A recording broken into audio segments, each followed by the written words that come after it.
प्रधानमंत्री नरेंद्र मोदी इस वक्त सूरत में हैं, वहां लोगों को संबोधित कर रहे हैं। सीधे आपको लिए चलते हैं। जमीन पर उतारा है और मुझे खुशी है, मैं देख रहा हूं धवल की पूरी टीम धवल मुझे मिला था दिल्ली में। इन सारे नौजवान, कोई इंजीनियर है, कोई चार्टर्ड अकाउंटेंट है, कोई शिक्षक है, कोई व्यापारी है, मन में ठान लिए सफाई का काम करेंगे और उन्होंने सफाई के लिए अपने आप को समर्पित किया है। मैं इन सभी नौजवानों को बधाई देता हूं।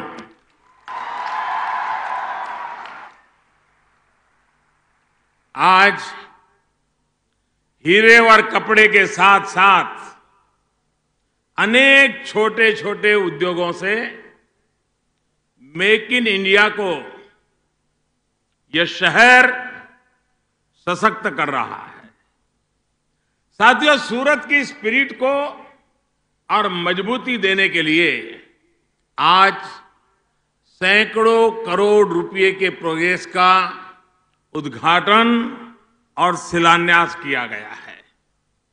इसमें सूरत एयरपोर्ट का विस्तारीकरण तो है ही, साथ में शहर को स्मार्ट बनाने के लिए दर्जनों प्रोजेक्ट्स का उद्घाटन और शिलान्यास भी किया गया है।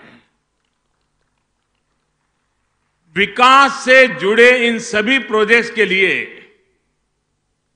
मैं सूरत वासियों को, हमारा हुर्ती भाइयों ने, आप सभी को बहुत बहुत बधाई। साथियों, हमारी सरकार देश में ईज ऑफ लिविंग और ईज ऑफ डूइंग बिजनेस की नई संस्कृति विकसित करने में जुटी है। इसके लिए देश में इंफ्रास्ट्रक्चर के विकास, कनेक्टिविटी के विकास पर बल, ये हमारी प्राथमिकताएं हैं। सूरत तो देश के उन शहरों में है जहां विश्व की सबसे तेजी से विकसित हो रही हमारी अर्थव्यवस्था में चार चांद लगाता है। हाल में आई एक अंतर्राष्ट्रीय रिपोर्ट के बारे में हर सुरती जानता है, लेकिन शायद देशवासियों को पता नहीं होगा। और इस रिपोर्ट में कहा गया है कि आने वाले 10-15 वर्षों में दुनिया के सबसे तेजी से विकसित होने वाले टॉप 10 शहरों में, दुनिया के टॉप 10, ये सारे के सारे 10 हिंदुस्तान के हैं। और खुशी की बात है, इसमें भी सबसे टॉप पर कौन है? सूरत को गर्व हो रहा है, सूरत को बधाई। यानी स्पष्ट है कि आने वाला समय सूरत का है, भारत के शहरों का है।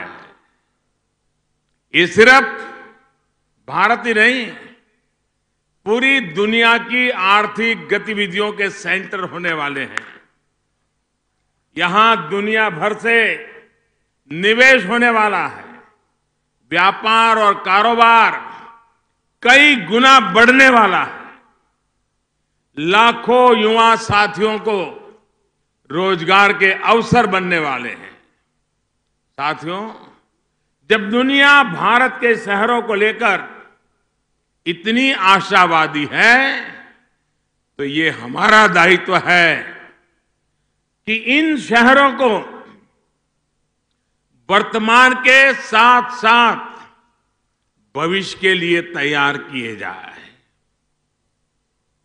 और ये भी सही है कि हमें सूरत को भविष्य के लिए तैयार करने का मतलब यहां का इंफ्रास्ट्रक्चर, यहां की व्यवस्थाएं, यहां की शिक्षा, यहां का आरोग्य, ये सब तो है ही है। यहां के मानवीय के मन को भी उस ऊंचाई पर ले जाना है हमें।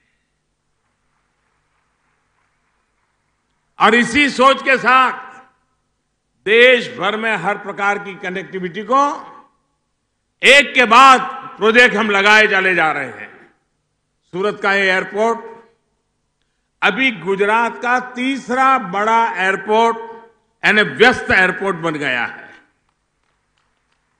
आज से नए टर्मिनल का जो काम शुरू हुआ है, जब ये पूरा हो जाएगा तब यहां पर 1200 डोमेस्टिक और 600 इंटरनेशनल पैसेंजर को मैनेज करने की क्षमता तैयार होगी। इसका मतलब यह है कि एक दिन में 1800 यात्रियों को यह एयरपोर्ट हैंडल कर पाएगा। सूरत एयरपोर्ट की क्षमता भी सालाना 4 लाख यात्री की है। जिस प्रकार के विस्तारीकरण का काम यहां हो रहा है, उसके बाद भविष्य में एयरपोर्ट की क्षमता बढ़कर के 4 लाख से 26 लाख यात्री से ज्यादा हो जाएगी। पैसेंजर के अलावा यहां के कार्गो कैपेसिटी भी बढ़ाने वाले हैं। यानी आने वाले समय में आप सभी को अपने व्यापार कारोबार के लिए देश विदेश में सुविधा होगी। बाहर से भी बिजनेस के लिए जो यहां व्यापारी आते हैं, उनके समय की भी बचत होगी। साथियों, मुझे बताया गया है कि कुछ ही दिनों में यहां से शारजाह के लिए एयर इंडिया एक्सप्रेस की सीधी फ्लाइट भी शुरू होने वाली है। शुरुआत में ये सुविधा सप्ताह में 2 दिन होगी, लेकिन मार्च से इसको सप्ताह में 4 दिन किया जाना है।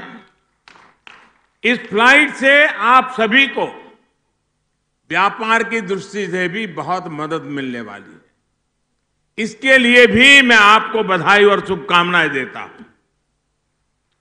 साथियों, सरकार हवाई कनेक्टिविटी से पूरे देश को जोड़ने में जुटी है और इसके लिए बीते 3-4 वर्षों में तेज गति से काम किया गया है और इसी का परिणाम है कि 17 एयरपोर्ट्स को अपग्रेड एक्सपेंड किया जा चुका है और अनेक एयरपोर्ट में काम तेजी से चल रहा है।